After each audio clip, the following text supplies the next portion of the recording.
m'appelle Quentin Friesen et j'aborde maintenant le module 5 d'une série de 15 modules contenus dans 4 disciplines essentielles. Guide de formation pour les leaders des services de santé à travers le monde. Mon collègue Ken Heckman et moi allons vous guider tout au long des 15 modules afin de vous aider à améliorer vos connaissances, vos compétences et vos attitudes en tant que leader du secteur de la santé. Dans ce module, nous allons nous pencher sur comment les leaders sont des sources d'inspiration. Nous avons tous eu des héros dans nos vies, des personnes que nous admirions. Mais nous avons également eu des personnes dans nos vies qui étaient négatives, qui nous conduisaient vers la mauvaise direction. Pendant que je préparais cette session, je pensais aux personnes qui m'ont inspiré dans ma vie. Je pense aux enseignants, aux chefs scouts, aux professeurs au collège et aux mentors professionnels. J'ai eu d'excellents patrons et j'en ai eu des moins appréciables. Qu'est-ce qui nous marque chez ces héros et mentors? Qu'est-ce qui, en eux, me fait vouloir devenir comme eux? Dans cette session, nous parlerons de l'inspiration, de comment devenir un leader qui inspire. Il se pourrait que vous ne vous êtes jamais vu comme une source d'inspiration pour les autres. La vérité est que pour ceux que vous dirigez, vous êtes celui qui donne le ton et la direction de votre leadership. En d'autres termes, les leaders qui inspirent nous motivent à accomplir quelque chose, souvent au-delà même de ce que nous croyons être capables de produire. Les leaders efficaces peuvent inspirer, motiver, défier, stimuler leur personnel à accomplir des actions créatives et efficaces. Je suis inspiré pour poser plus de questions. Pourquoi les leaders efficaces sont-ils des sources d'inspiration? L'inspiration se définit difficilement, mais se perçoit et se vit plus facilement. Ils poursuivent des objectifs qui aident les autres. Ils poursuivent ces objectifs avec persistance. Ils sont capables de mobiliser et de motiver des suiveurs. Les leaders qui inspirent sont totalement engagés pour leurs objectifs, peu importe les conséquences. Ils sont des hommes et des femmes d'intégrité. Peter Drucker affirmait: « La gestion, c'est de faire les choses par d'autres. » Essayons de discuter ceci plus amplement. Quels sont vos objectifs d'apprentissage? Et ce qui concerne le leadership motivant. Dans cette session, nous parlerons de 4 aspects du leadership motivant. Nous reconnaîtrons l'importance centrale de la confiance comme outil de leadership et comment les actions et les mots peuvent inspirer la confiance et la détruire aussi facilement. Nous apprécierons la connexion entre le leadership, l'intégrité et l'efficacité d'un leader. Nous montrerons comment un leader façonne la culture de l'institution par la manière dont il traite les autres. Nous comprendrons l'importance du développement personnel continu en leadership. Parlons maintenant de la relation entre les mots et les actions et comment ceux-ci inspirent la confiance en des leaders. Pouvez-vous nous raconter une histoire sur comment des mots et actions ont eu un impact sur la confiance en un leader au cours de votre expérience en tant que responsable d'hôpital? Il y a de cela plusieurs années, alors que je travaillais avec une nouvelle directrice nouvellement nommée à la tête d'une salle d'opération. Ses attitudes et attentes étaient très différentes de celles de son prédécesseur, ainsi que de celles de la culture existante du département. En fait, son style de leadership était l'opposé direct de celui du leader précédent. La salle d'opération avait adopté une attitude négligente et le personnel assumait très peu ses responsabilités. Par ailleurs, il y avait un groupe d'employés de longue date qui étaient réfractaires au changement. Ils s'y opposaient carrément. Alors, la nouvelle directrice a commencé à parler de nouvelles attitudes à adopter, de nouvelles façons de faire les choses et d'assumer ses actes. Peu de temps après, un problème a fait surface. En effet, l'ancien directeur avait injustement traité l'une des assistantes des directeurs de la salle d'opération. La nouvelle directrice a constaté cette injustice et a cherché à la réparer. Tout le département a également appris que l'assistance du directeur avait été maltraitée. La nouvelle directrice de la salle d'opération est donc allée à la rencontre de la personne qui avait été victime de cette injustice et s'en est excusée. Ensuite, elle l'a rétablie dans ses anciennes fonctions. Voici ce que je pense. La nouvelle directrice a parlé de nouvelles attitudes et valeurs et elle a agi conformément à ces nouvelles valeurs en réparant une injustice commise par son prédécesseur. Dès cet instant, le personnel a constaté qu'il y avait une certaine cohérence entre les paroles et les actions de la nouvelle directrice. Et la nouvelle directrice a gagné une crédibilité immédiate auprès de son personnel. Grâce à son intégrité, le personnel a pu constater une corrélation directe entre ses paroles et ses actions. Leur réaction était « Voici la personne en qui nous pouvons avoir confiance ». La confiance ne se construit qu'au bout de plusieurs instances de cohérence entre vos paroles et vos actions. En effet, elle exige que vos actions se conforment continuellement à vos valeurs. Une fois que vous avez prouvé qu'il existe une cohérence entre vos paroles et vos actions, le personnel vous observera afin de vérifier cette cohérence dans d'autres situations. Si c'est le cas, il vous fait confiance. Si par contre, vous n'êtes pas cohérent, vous perdez sa confiance. La cohérence inspire la confiance. Existe-t-il, selon vous, une relation entre l'honnêteté, l'intégrité et le caractère? Comment ces attitudes, lorsque pratiquées de manière continue, inspirent-elles la confiance? Il y a quelques années, un groupe de docteurs négociait un contrat d'emploi avec l'administration. Chaque partie se méfiait de l'autre. Les deux parties ont progressivement exposé de nouveaux faits et expliqué chacune leur position. Après plusieurs sessions, elles ont rompu les négociations. Chaque partie a tenu ses négociations confidentielles et n'a rien dit de négatif au sujet de l'autre. Les docteurs ont embrassé d'autres opportunités avec succès, mais celles-ci ne répondaient pas à leurs besoins de sécurité sur le long terme. Alors, plusieurs mois après, ils ont repris les négociations avec l'hôpital. Chaque partie s'est battue pour parvenir à un meilleur accord sans pour autant abandonner ses principes fondamentaux. Chaque partie a traité l'autre avec respect. Lorsque des questions factuelles étaient posées, des réponses factuelles étaient données. Avec le temps, les deux parties sont parvenues à un accord. Chaque partie a pu faire confiance à l'autre, parce qu'elle a fait preuve d'honnêteté dans des négociations. Chaque partie a fait preuve d'intégrité, en faisant ce qu'elle devait faire sur la base de leurs convictions.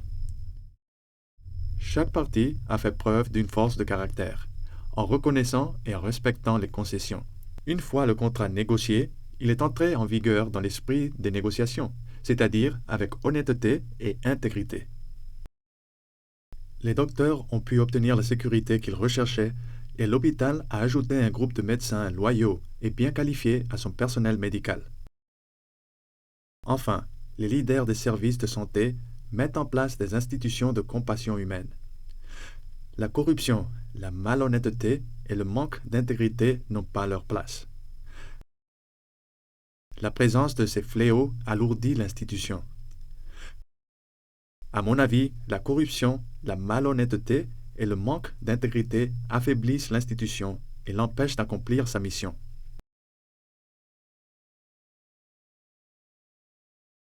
Les gens savent qu'ils sévissent et en sont distraits. La corruption, la malhonnêteté et le manque d'intégrité empiètent sur l'institution de santé en l'empêchant d'avancer. J'ai un ami qui dirige une clinique dans un pays en développement. Il m'a parlé des dégâts néfastes de la corruption sur son institution avant son arrivée. L'institution avait presque cessé ses activités à cause de la corruption. Grâce à ses valeurs, sa perspective et sa persévérance, il est en train d'éliminer la corruption et de mettre en place une institution qui prospérera dans le futur. La clinique, ses patients et la communauté profitent de tous, car ce leader a courageusement transformé la clinique. Dans une autre institution, la rotation du personnel était très élevée.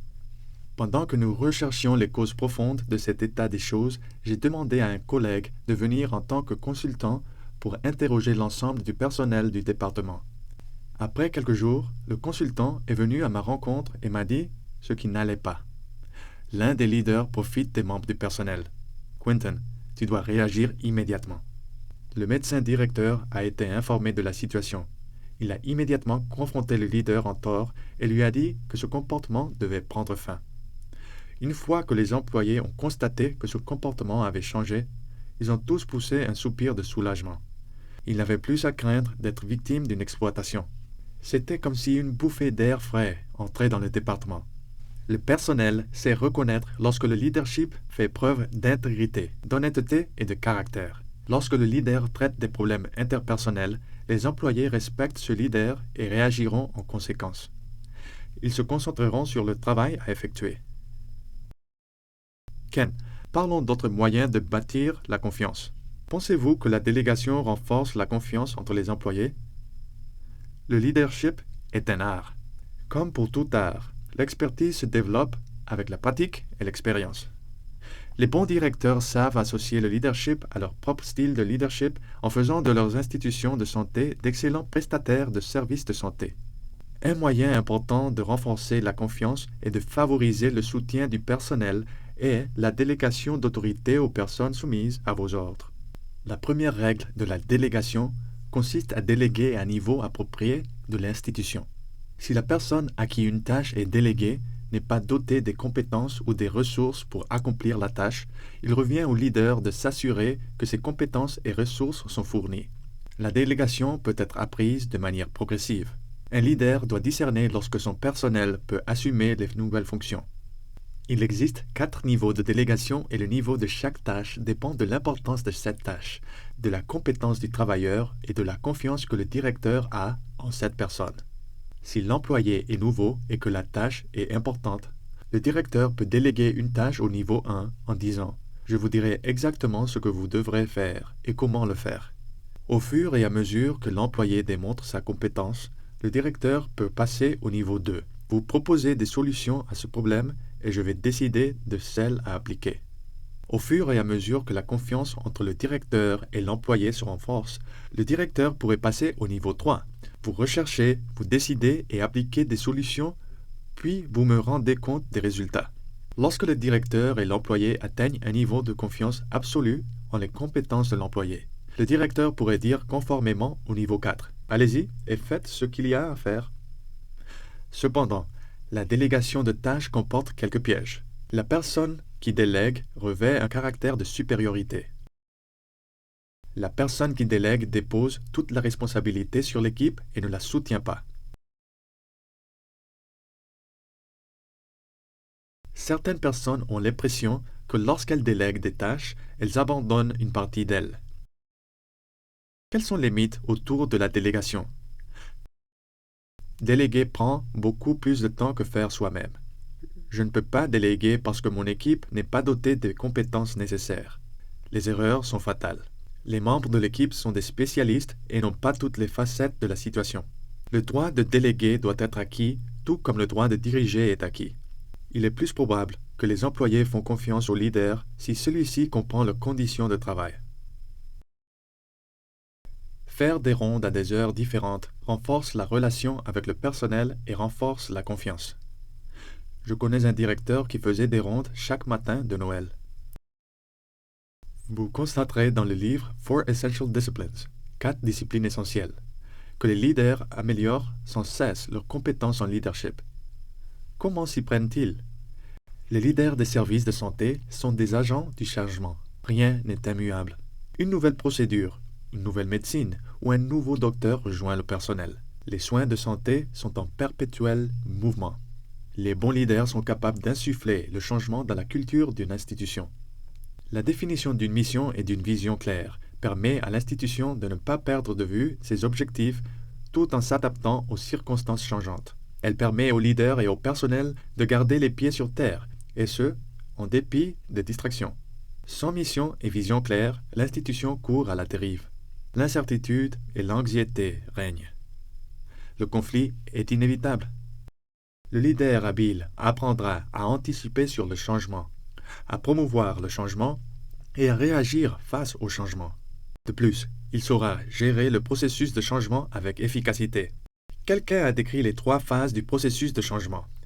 Dégeler, amener l'institution ou quelqu'un à se rendre compte qu'un changement doit s'opérer. Apporter le changement. Recongeler le nouveau processus ou comportement. Les leaders efficaces utilisent les techniques de résolution de problèmes pour soit insuffler le changement ou réagir face au changement. Décrire le problème. Trouver les solutions. Évaluer les alternatives. les idées et classer les solutions par ordre de priorité. Exécuter la décision. Évaluer les résultats. Il y a des années de cela, je travaillais avec un leader du secteur de la construction qui s'asseyait calmement pendant que son personnel discutait d'un problème et de comment le résoudre. L'on pouvait le voir écouter et prendre des notes sur un bout de papier. Ensuite, il prenait la parole pour définir clairement le problème, les causes du problème, pour enfin proposer une solution au problème. Parce qu'il avait attentivement suivi la discussion, il était capable de ressortir tous les détails importants et déterminer le principal problème ainsi que la solution pour y remédier. Son personnel comprenait ce qu'il disait, approuvait souvent, sans trop de discussion, la solution qu'il proposait pour ensuite l'appliquer. En fait, ce leader écoutait, définissait avec précision le problème et proposait une solution concise et claire pour le résoudre. Une technique que vous pouvez utiliser pour résoudre les problèmes est la technique du brainstorming. Quelques règles du brainstorming pour trouver des idées. Réunir des leaders et un personnel de confiance pour définir le problème sur lequel vous souhaitez vous pencher. Demander à l'équipe de suggérer des solutions ou des alternatives. Mettre l'accent sur la quantité. Générer plusieurs idées. Éviter de critiquer les idées émises. Accueillir favorablement les idées inhabituelles. Mettre ensemble les idées et les améliorer. Enfin, les leaders efficaces apprennent et recherchent sans cesse de nouvelles connaissances. Qu'importe les sources, que ce soit des enseignements, des cours, de la lecture, des conversations avec des mentors et de la participation aux événements dans les associations professionnelles, les instituts et les universités. En somme, pour devenir un leader qui inspire, ce que vous êtes à l'intérieur et le caractère que vous affichez sont plus importants que la position que vous maintenez. Les paroles et les actions doivent être cohérentes pour asseoir votre crédibilité. Les traits de caractère ou l'honnêteté et l'intégrité renforcent la confiance. La délégation de tâches établit la confiance parmi les employés. La délégation de tâches est une compétence qui s'apprend et qui peut être développée. Vous êtes un agent du changement. En tant qu'agent du changement, utilisez les compétences en résolution de problèmes et le brainstorming pour solliciter et développer des solutions. Les leaders sont des apprenants de toute une vie. Regardons maintenant quelques questions fréquentes sur le leadership qui inspire. De par ma personnalité, je ne suis pas charismatique. Comment puis-je inspirer les autres lorsque cela semble contraire à qui je suis véritablement? Vous n'avez pas à être charismatique pour être cohérent dans vos paroles et actions ou pour faire preuve d'intégrité, d'honnêteté et de caractère. Des fois, les personnels charismatiques attirent l'attention sur elles, mais ne posent pas des actes qui inspirent des suiveurs. Recherchez les moyens d'appliquer votre personnalité d'une manière à susciter l'admiration des autres, parce que vous êtes un agent efficace du changement et parce que vous êtes capable de prouver votre fiabilité. Si je délègue des tâches à mon équipe, mon patron ne va-t-il commencer à s'interroger sur ma nécessité? Si en déléguant des tâches plutôt qu'en les effectuant vous-même, vous et votre équipe pouvez accomplir plus de tâches avec plus d'efficacité, il est plus probable que votre patron vous remercie et vous prépare pour une promotion. Lorsque les tâches sont bien déléguées, votre efficacité ne diminue pas, elle augmente. C'est ainsi que s'achève le module 5 d'une série de 15. Merci de votre attention. Dans le module suivant, nous conclurons la discipline qu'est le leadership et ouvrirons les voies pour explorer les 3 autres disciplines à savoir, la gestion, la durabilité et le service.